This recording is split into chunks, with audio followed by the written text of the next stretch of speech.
राजा विक्रमादित्य और रहस्यमयी मोती।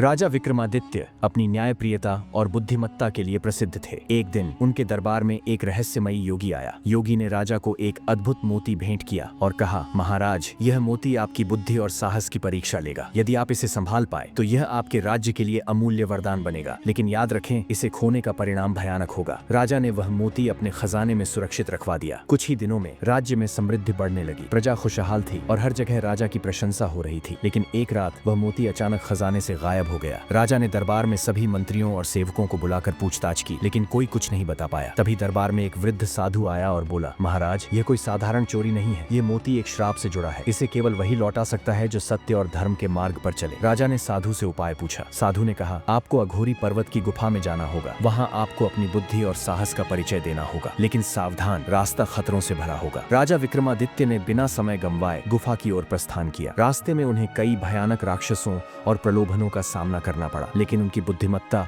और साहस ने उन्हें हर बार विजय दिलाई। अंततः वे गुफा के भीतर पहुंचे। गुफा के बीचों बीच वह मोती एक विशाल नाग के फन पर रखा था। नाग ने फुंकारते हुए कहा, राजा विक्रमादित्य, यदि तुम सत्य के मार्ग पर हो तो यह मोती तुम्हारा है, लेकिन यदि नहीं तो यह स्थान तुम्हारी अंतिम शरण स्थली बनेगा। राजा ने दृढ़ता से उत्तर दिया, मैंने हमेशा धर्म और सत्य का पालन किया है। यदि मैं इसके योग्य हूँ तो यह मोती स्वयं मेरी ओर आएगा। नाग ने उनकी बात सुनकर मोती उनकी ओर बढ़ा दिया, लेकिन जैसे ही राजा ने मोती उठाया, गुफा में अजीब सी गूंज हुई। योगी की आवाज सुनाई दी, विक्रमादित्य, यह तुम्हारी अंतिम परीक्षा थी। यह मोती कोई वस्तु नहीं बल्कि तुम्हारे चरित्र का प्रतीक था। जो राजा सत्य और धर्म पर अडिग रहता है वही इसे धारण कर सकता है। राजा जब वापस अपने महल लौटे तो पाया कि खजाना पहले से अधिक भरा हुआ था और राज्य पहले से अधिक समृद्ध था, लेकिन वह मोती अब कहीं नहीं था। योगी की बात याद करते हुए राजा समझ गए कि मोती उनकी नैतिकता का प्रतीक था। उसे संभालना उनके कार्यों और उनके चरित्र में ही था, न कि खजाने में।